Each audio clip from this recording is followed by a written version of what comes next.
You're watching TVC Breakfast. Now, the Trade Union Congress of Nigeria has issued a 21-day ultimatum to 30 states to conclude negotiations and commence payment of the new national minimum wage. At its National Executive Council meeting in Lagos, the union warned that states concerned to be ready for industrial action after expiration of the ultimatum on January the 31st. State councils of the union have been directed to commence mobilization of their members for a strike. Now, while some states have agreed to pay the new minimum wage, others started negotiations few days to the end of last deadline given by the Nigeria Labour Congress. Joining us in the studio now is the CEO, Ultimatum Consulting, Adeyemi Ajayi. It's nice to have you join us. And let me say Happy New Year. Happy New Year. All right. Now, another ultimatum is here. The one on the 31st of December, somehow some states try to, okay, fine, let's set up a committee and let's start negotiation. Okay. And then here we are, another ultimatum, 31st of January. What are you seeing? I see another ultimatum again. After 31st of January? Yeah, why? I see another one because this is something that before even getting to this point, all this should have been prepared for. And issuing ultimatum doesn't shake anybody. You issue ultimatum, we pass it to come back for ultimatum. So you feel the organized labor are backing without biting. So yeah. the governments are used to it now. Yeah, there's some times that, I think sometimes last year, they decided that, okay, we're going to go on strike. And after some days, they call off the strike and everything. And nothing happened. Now, if you're reaching a negotiation, it's just 2 points.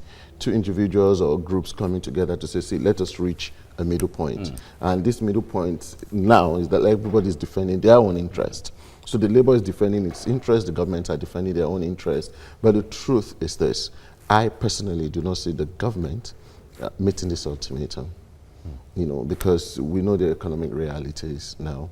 If you have to bring up all this, where do they get this money from? And I want to tell you that some of these things will have to go steps back to like paying arrears. But is it really true that that money is not there to be paid?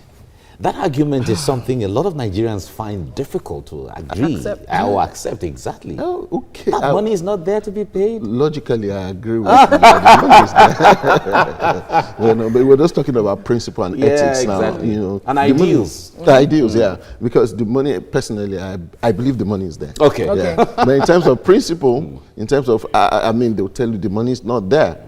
I've never had any lawmaker being owed, So, and you and I know how fat they can, get. But isn't it expected, knowing that after a certain number of years, there's supposed to be a review of salaries and governors are supposed to prepare for this? I agree with you. At a particular point, during this, coming up with this minimum wage, I was part of a committee where we said this thing should be done every 4 years. If you go to Sweden, some of these European countries, they do this almost every year, okay, because the standard of living changes every year. So if we have that at the back of our mind, we say, okay, in the next 3 years, for economic reality's sake, there should be a change. But as it stands in this country today, we don't have that plan. And that is the major problem. No, but they signed this agreement with the previous government to review salaries every 5 years, and everyone was looking forward to that, even though the time had elapsed so much as it was overdue, and this came up now. But talk to us really from your understanding. Why do you think, because we remember the labor of 20 years ago. Oh, yeah. By now, they will shut Nigeria down. Absolutely. And everything will move. What do you think is wrong that labor is not able to muster that kind of, The labor I grew up to know is this labor that can shake the country. Oh, exactly. Okay. Without even backing, they will bite. So, but the labor we have now, permit me to say there's been some level of, let me say, diplomacy. Okay. I don't want to call it compromise. Okay. Diplomacy. And that diplomacy seems not to be working. Because if we bring in diplomacy to the table with people that are holding strong onto their own interest, you may not win your own side. So I think labor should go tougher this time around and show that, see, we're putting our foot on the ground, we want to achieve this, and we must achieve it. By tougher, you mean? Oh, by tougher, I mean, like I said, shut down. You feel they should shut the country down? I believe because the point there is Nigeria loses so much every time the country is shut down. So much revenue. Nigeria loses so much. At the same time, those people that are contributing to the economic growth are also losing. Okay. Yeah. Okay. So there will be, if you answer to them, the country will grow. So if you don't answer to them, we'll keep coming back to this table. And at a point, if these promises fail and all that, it will just come to a point that these people are not serious. So I think they should take a drastic step.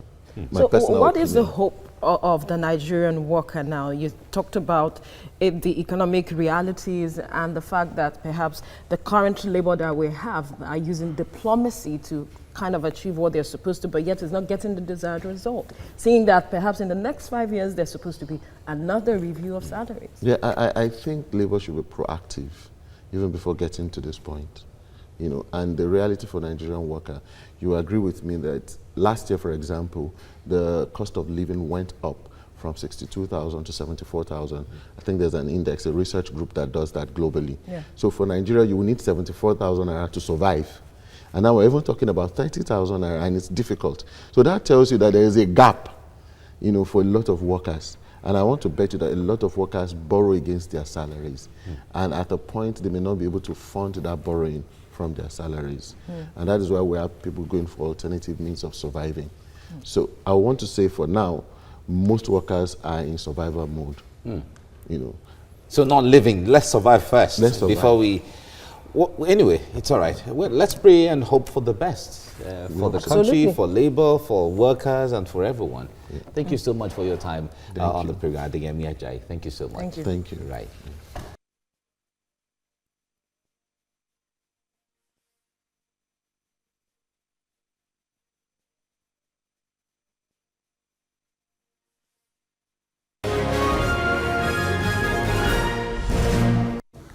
You're watching TVC Breakfast.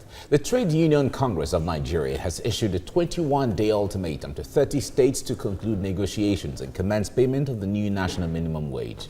At its National Executive Council meeting in Lagos, the union wanted the states concerned to be ready for industrial action after expiration of the ultimatum on January the 31st. State councils of the union have been directed to commence mobilization of their members for a strike. While some states have agreed to pay the new minimum wage, others started negotiations a few days to the end of the last deadline given by the Nigeria Labour Congress, which was 31st of December. Well, joining us now is the CEO, Exitum Consulting Limited, Adeyemi Ajayi. Thank you for joining us on TVC Breakfast. Yeah. Now, sometime last year, when the governors were, going back and forth with the minimum wage, they also came up with something asking government to review the revenue sharing formula that perhaps that will solve this problem. I wonder what you make of that. Yeah, with the revenue sharing, resharing, let me call it that way, would it really solve the problem? You know, states in their own should find a way of taking care of their own bills first. I think reliance on the center is too much. You know, if we have revenue sharing, resharing, and all that, how long would we continue to have that? But that's how the system has been designed over the years. Even there was a point that the vice president was saying that the state should begin to think outside the box. But how challenging is that going to be right now? Because they are used to the system. Yeah, I think getting used to the system is making us lazier in some ways.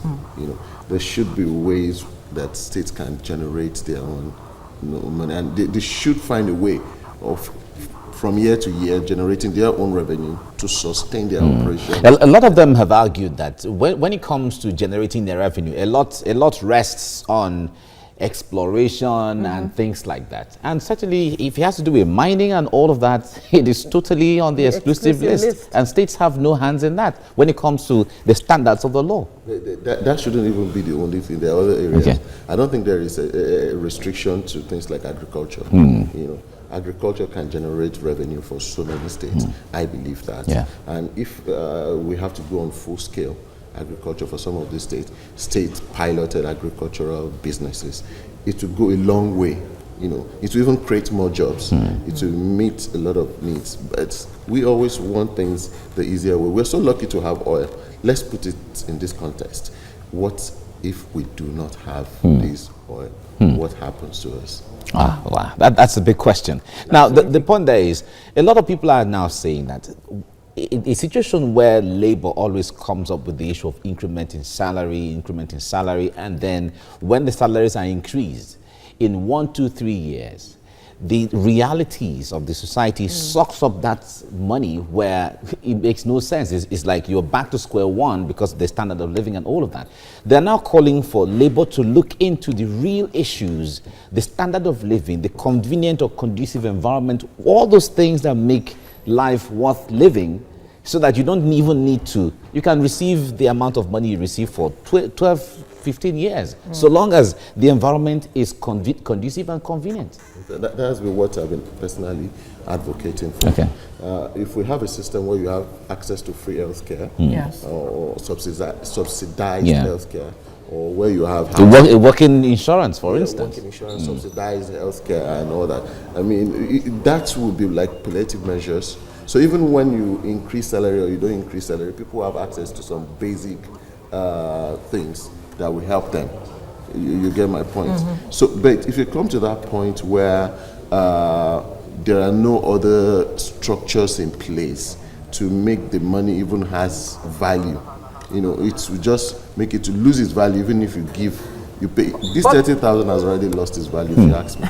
But the question has also come up with regards to this: if the organized labor that we have now have the capacity to actually ask for demand for this kind of things that we're talking about, making conducive environments and making every necessary thing that will make the Nigerian worker or the standard of living convenient. Yeah, I think the labor, as much as they're asking for increment, they should also be asking for these infrastructures, working system, because we'll always come back to this table if we don't get these things right.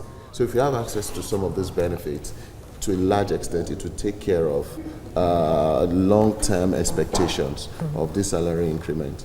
So we can take care of that. If, as we're asking for increment in wages, we're also asking for a working system, you know, to get to a point that increment in wages will fizzle out, because we already have a working system. All right. Adeyemi Ajayi, thank you so much for coming on the program.